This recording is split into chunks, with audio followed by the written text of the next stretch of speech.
Hey everyone, welcome back to the channel. Today we'll be talking about the top 5 hard shells you could buy with your money from Arc'teryx in 2025-2026 fall-winter.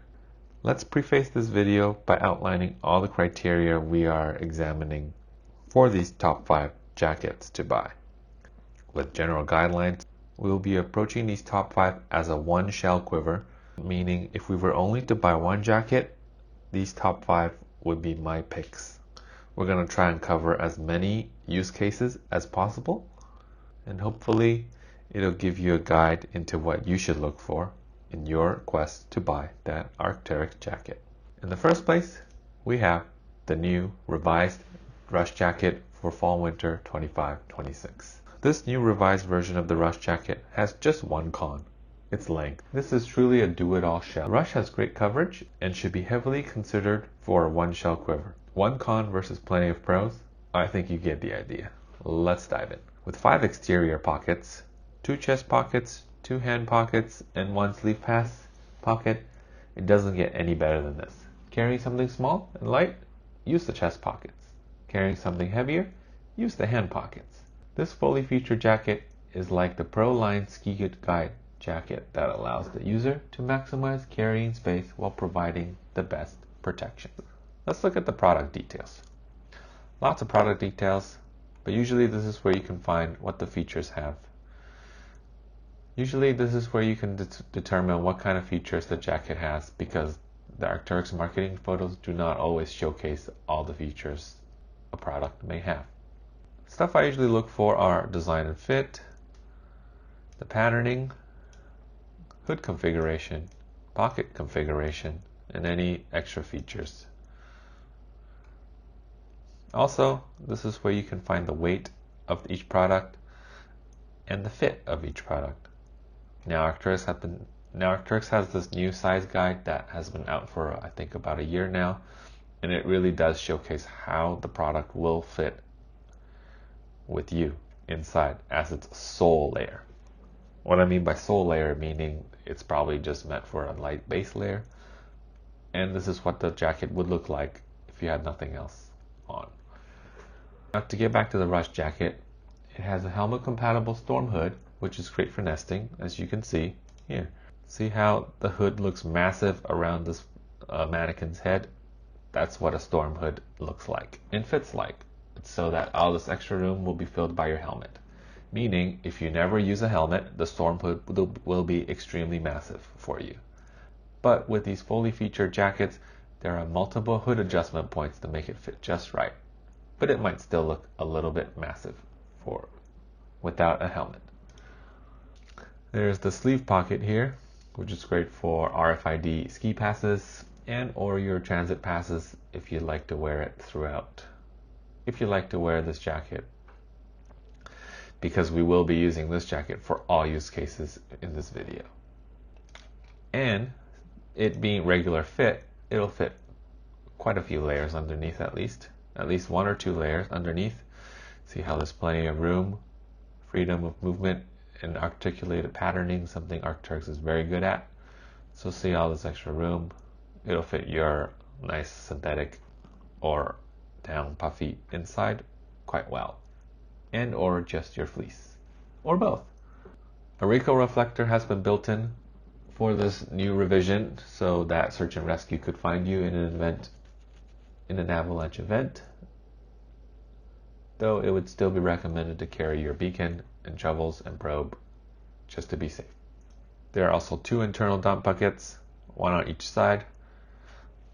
This is where you can throw your gloves in or stuff you're carrying in when you reach the inside of your destination or the chalet. Pit zips, regular fit, so many pockets, Gore-Tex Pro. This truly is your all-in-one storm fortress for 2025. Moving on to second place. Second place would be the Beta AR jacket. The Beta AR meaning all round in its name, is consistently a well-rounded shell, and it features a more standard length which makes it applicable in many use cases. A key feature of the Beta AR is the drop hood, where the hood and collar are separated from each other, which gives you the option to get more coverage up to your neck without the hood impacting the back of your head. This is a deal breaker for many users, but I would recommend trying this on in person to see if it bothers you. If so, the Beta AR may be your only choice with the Arc'teryx brand aside from the Mackay shell. So you can see in the product photos here how the chin line is protected, how the shell goes up to basically your chin, covers your neck like that, and the hood is not linked to the neck. Some users love that, some users don't. So it's very personal. Once again, this is a fully featured jacket. Here are all the specs. You can dive into this to research it yourself. You can take a read at your own leisure to see if this will fit for you. Gore-Tex Pro membrane. Basically just a little bit heavier than the Rush jacket.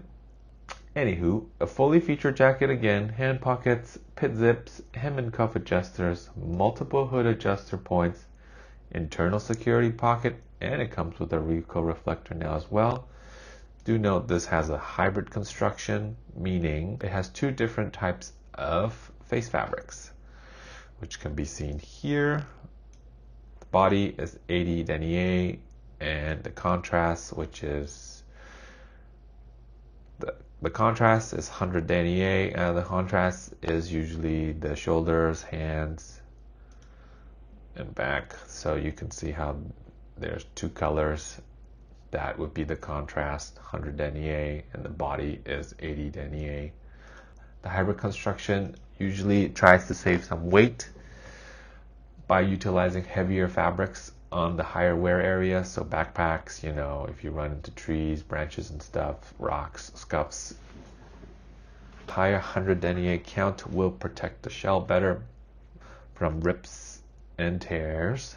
And yeah, the Beta AR works great in many scenarios, from the ski hills to the backcountry to your local hiking hills to summits. It has all the features to take you there and does everything extremely well at a comfortable length for you to wear year-round.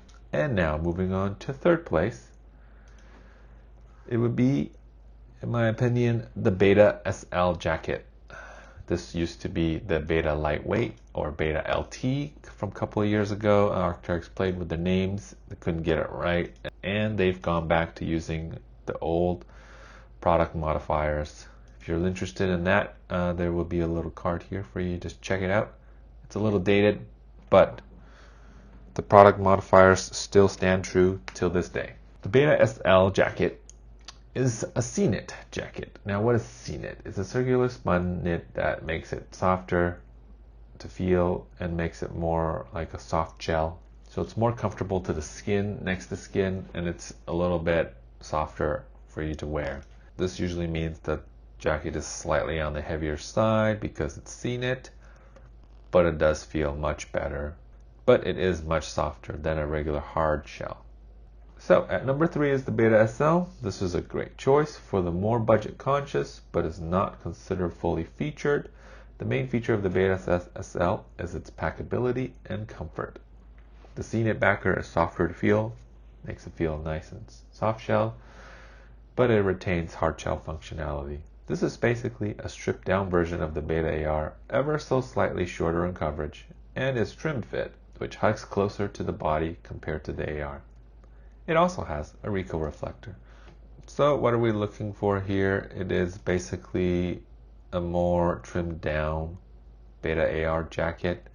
It no longer uses Gore-Tex Pro membranes, if that is something that matters to you, but probably not.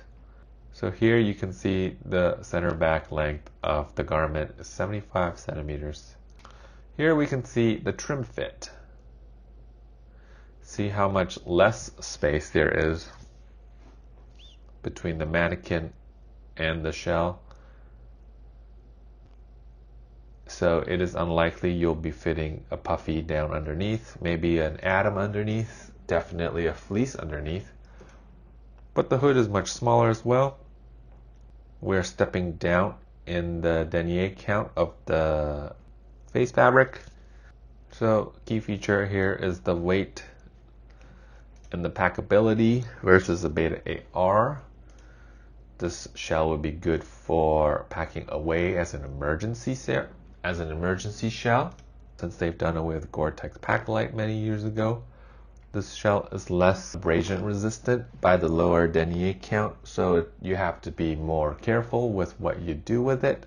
Though 70 denier is still plenty for most users, it just won't be bomb-proof. If you're more conscious about your equipment, this might be a good choice for you. The only place this shell will not excel at is on the hills. If you are doing resort skiing, as it is fitted, so you won't be able to get many layers underneath. If it's for spring conditions, this will probably be great. In fourth place is the original icon of the Arc'teryx lineup, the Alpha SV. Now, this jacket actually ranks pretty low because it's just really not that great unless you're a hardcore climber. This is the burliest non-white line, which is snow specific, shell.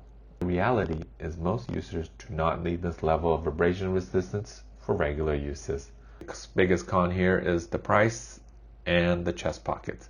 You'll note that there are no hand pockets, so this shell is very niche, but it does have the appeal of it being the original Arc'teryx icon, and it is the flagship shell for the longest time. So if that means something to you, you might want to consider the Alpha SV, but do note that this is really hard to wear in the city or in general, just by how abrasion resistant it is. It has the 100D Gore-Tex Pro, and it used to be the burliest shell. It is also regular fit with a massive hood, so this jacket is very catered towards alpine uses. As you can see, activity, alpine. It is heavier than before with the new EPE. I'm not sure why, because the EPE membrane is supposed to be lighter. But yeah, I have one of these, but I never wear it in the city. And unless you're climbing and always up against rocks, the 100 denier is very heavy and it's very thick. This truly is a storm fortress of its own kind. So you can see center back length is 78 centimeters, much longer than the Beta SL or Beta AR. A good feature of this jacket is that the front is much shorter, which makes it useful for hiking, which makes it actually more wearable than maybe the Beta AR, which has a more straight and not tapered front to back. I personally like that a lot because I wear bibs, and sometimes I find the rush or the more snow specific shells to be a little long in the front, which might impede movement. But as you can see in the product photos, that they usually have it cinched down really tight, but not everybody likes to seal stuff out like that. Especially if you have bibs, you don't really need to cinch it down so tight like that. Once again, Alpha SV is fully featured.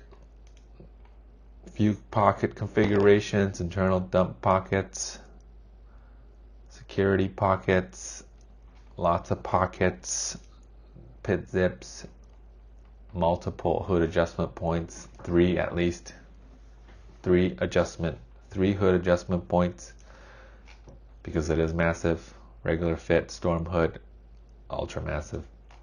And finally, in fifth place, we have the Solano hoodie. Now, technically not a hard shell, but it is really worth considering because it gives you the right amount of protection and it is super light. Now note, this is Gore-Tex Windstopper fabric. What is Gore-Tex Windstopper? It is basically the same membrane as Gore-Tex EPE. Basically, all hard shells are seam taped so that water cannot come through. And that's why this one is only weather resistant, windproof. It doesn't say waterproof. It says water repellent.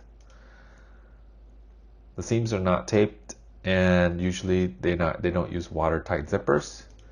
So This is like a slimmed down version of the membrane, if you will, even though it is the same membrane. It's much lighter. It's very comfortable to wear, the Solano. If you're going to be standing or walking in heavy rain for over 30 minutes, this won't work for you. If you're just getting from the station, maybe 5-10 minutes, this will keep you nice and dry for those 5-10 minutes. Or 5-10 minutes waiting at the bus stop. This will take you there. This is regular fit. It has a lower profile storm hood. Not helmet compatible though. And it has nice lining inside, making it very comfortable. It wears like a soft shell, but it gives you 90% of the hard shell protection. It doesn't have pit zips or multiple pockets, just 2 and 1 internal zipper pocket. The Solano was one of my favorites when I used to own one, as you really don't need a Gore-Tex hard shell in the city. Now, when you head out to the hills, this would also work very well as an emergency jacket, just to keep in your pack. But I think this is a better buy than the Beta jacket, just Beta, not Beta SL. The Beta jacket is basically a Solano, but with the Gore-Tex EPE membrane instead of windstopper. So if you want something waterproof, that might be your 5th place. But I've never really gotten along with the Beta jacket because it's kind of like, because in most scenarios you don't really need a Gore-Tex jacket, and if you do need a Gore-Tex jacket, Beta was probably not the right one for the situation anyways. So I never really got along with the Beta jacket. To summarize this video of the top 5 hard shells, if you're looking for a 1 shell quiver and you want to maximize your use cases for any possibilities or any activities, you should seriously consider the Rush jacket. It has so many pockets, so many features. It's a little long, and that's the only con. If you cannot get over the length of the Rush jacket, take a look at the Beta AR. It's fully featured, but you gotta get used to the drop hood. If you can't get along with the drop hood, step on down to Beta SL, but do note this is trim fit, and it might not carry you all the way in the resort. If you're looking for that brand icon, Alpha SV number 4. And in the last place, if you just want a general protective shell, look into the Solano. It's nice and comfy. I hope this video was helpful for you to decide which 5 jackets you should look into. As always, you can always look into product details, and you can use the compare function. And you can look at the stats that you care about, pockets, maybe hem. Oops. Definitely look at the fit, the weight, and center back length if you can find it. It might be in the reviews. Let me know in the comments if this video was helpful for you to decide and which one you actually went with. And if you found this video useful, give it a thumbs up and hit that subscribe button. It helps the channel a lot. I hope to see you in the next video. See ya.